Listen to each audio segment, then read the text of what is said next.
हरियाणा की सबसे बड़ी खबर, हरियाणा में चुनाव घोषित हो चुके हैं, जिसका सभी को इंतजार था। आज ही मुख्यमंत्री ने कहा था कि समय पर चुनाव होंगे। ये किसने कहा समय के ऊपर चुनाव होंगे? समय के ऊपर चुनाव। उनकी जानकारी थोड़ी सी कच्ची रह गई और चुनाव आयोग ने कह दिया कि हरियाणा में चुनाव घोषित हो चुके हैं।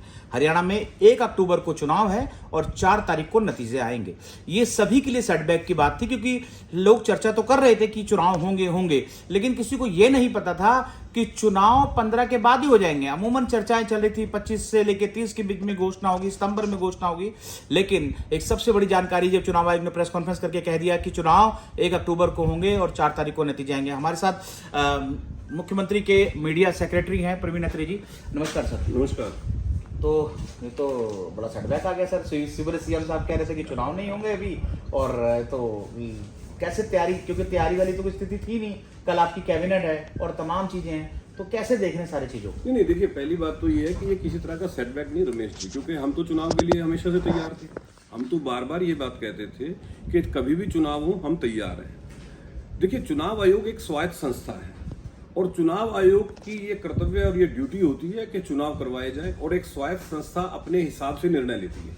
तो इसलिए ये कहना कि किसी तरह का अंदाजा, क्योंकि एक स्वायत्त संस्था अपने नियमानुसार काम करती है। आज चुनाव आयोग ने अपनी प्रेस कॉन्फ्रेंस करके हरियाणा के चुनाव के बारे में घोषणा कर दी। जहां तक मुख्यमंत्री जी के कहने की बात है, देखिए, हम ये मान के चल रहे थे कि अभी जो हम हरियाणा असेंबली का समय है वो बचा हुआ था। 3 नवंबर तक असेंबली बनना, नई असेंबली बनना as per law, as per नियम वो था। तो हम ये मान के चल रहे थे कि शायद अपने समय पे ही चुनाव होंगे, लेकिन आज चुनाव आयोग ने घोषणा कर दिया हरियाणा में चुनाव की, और हम उसके लिए पूरी तरह से तैयार हैं। नहीं, तैयार तो थे सर, लेकिन 2 सवाल बड़े खड़े हो गए इसमें।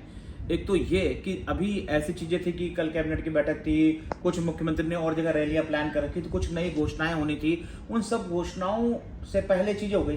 क्या आपको ऊपर से जानकारी नहीं मिल पाई, या जो ऊपर का सिस्टम है जिसको कहते हैं कि सरकारी मशीनरी, वो बड़ी कमजोर स्थिति में रही? किसने छिपा ली और आखिर कहाँ चूक हो गई सर? नहीं, आपने मेरी बात ध्यान से नहीं सुनी। जानकारी होना या ना होने का सवाल ही नहीं है, क्योंकि चुनाव आयोग एक स्वायत्त संस्था है जो सरकार के अधीन काम नहीं करती या सरकार के कहने से काम नहीं करती। वो एक इंडिपेंडेंट बॉडी है, वो अपने हिसाब से काम करती है। हम तो केवल अपना अनुमान लगा सकते हैं और हम अपने अनुमान के हिसाब से बात करते हैं। जब चुनाव का निर्णय चुनाव आयोग ने लेना था बतौर स्वायत्त संस्था, उसने अपना निर्णय ले लिया। रही सीएम साहब की रैलीज की बात, देखिए, जब चुनाव की घोषणा हो गई तो बतौर मुख्यमंत्री ऑफ हरियाणा प्रदेश, बतौर नेता ऑफ भारतीय जनता पार्टी, बतौर CM face of Bharatiya Janata party, वो फील्ड में जाके अपनी रैलियां तो करेंगे, पार्टी के लिए प्रचार भी करेंगे। तो जहां तक रैलियों का संबंध है, रैली प्रचार का एक हिस्सा रहेगी और प्रचार के तौर पे हम अपना काम करेंगे। एक सवाल और अहम खड़ा होता है, जिसकी मुझे लगता है पूरे हरियाणा के सभी युवाओं की नजर है। आपने कच्चे कर्मचारियों को लेकर के और जो HKRN के कर्मचारी उनको लेकर के ऑर्डिनेंस तो जारी कर दिया। जानकार ये कहते हैं कि ऑर्डिनेंस के बाद विधानसभा में बिल आना जरूरी था, और बिल आने बिना उन चीजों की वैलिडेशन। असली सच्चाई है क्या, ये सभी जानते नहीं, देखिए, मैं आपको बताता हूँ। जो ऑर्डिनेंस होता है, ऑर्डिनेंस 6 महीने के लिए वैलिड होता है। ऑर्डिनेंस के 6 महीने पूरे होने से पहले उसके ऊपर एक्ट, अब 6 महीने के लिए वो ऑर्डिनेंस वैलिड है। विधानसभा चुनाव की घोषणा हो चुकी है, अक्टूबर 1 को वोट पड़ेंगे, तीसरी बार भारतीय जनता पार्टी की सरकार बनेगी, और ऑर्डिनेंस के जो 6 महीने होंगे उससे पहले हम उसके ऊपर एक्ट बना देंगे। लेकिन सर ये कहते हैं जैसे आपकी जब नई सरकार की फॉर्मेशन होगी तो पुराना ऑर्डिनेंस वैलिड रहेगा? नहीं, ऑर्डिनेंस वैलिड रहता है। आपको बता देता हूँ, कोई भी सरकार जब ऑर्डिनेंस लेके आती है, संवैधानिक दृष्टि से वो ऑर्डिनेंस 6 महीने के तक वैलिड होता है। अब जो नई सरकार बनती है वो उस ऑर्डिनेंस को कैसे लेती है, डिपेंड उस पर करता है। हम ये बात बहुत कॉन्फिडेंस से कह रहे हैं कि तीसरी बार भी भारतीय जनता पार्टी की सरकार बनेगी, तो जो हमने ऑर्डिनेंस बनाया है उसको एक्ट में तब्दील कर देंगे। देखिए, आप राजनीतिक है और लोगों से जुड़े हैं और राजनीति में रहे भी है। एक सवाल है तो टेढ़ा सा, लेकिन पूछना भी जरूरी है यूथ के लिए।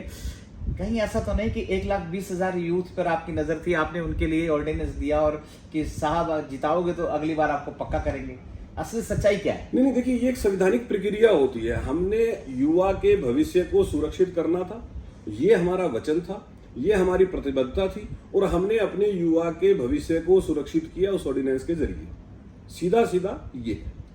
तो आपने सुना, ये जरूरी सवाल था पूछना, और मुझे लगा कि भले तीखा जरूर हो लेकिन पूछना जरूरी था। सरकार ने आपके लिए पहल कदम उठाते हुए सबसे बड़ी बात है ऑर्डिनेंस जारी कर दिया, आपकी नौकरी सुरक्षित है। हाँ, ये जरूर है, एक नियम है कि इसको 6 महीने तक जो है इसकी वैलिडेशन है, लेकिन इसका विधानसभा में आना जरूरी है। कुमार रमेश, चंडीगढ़।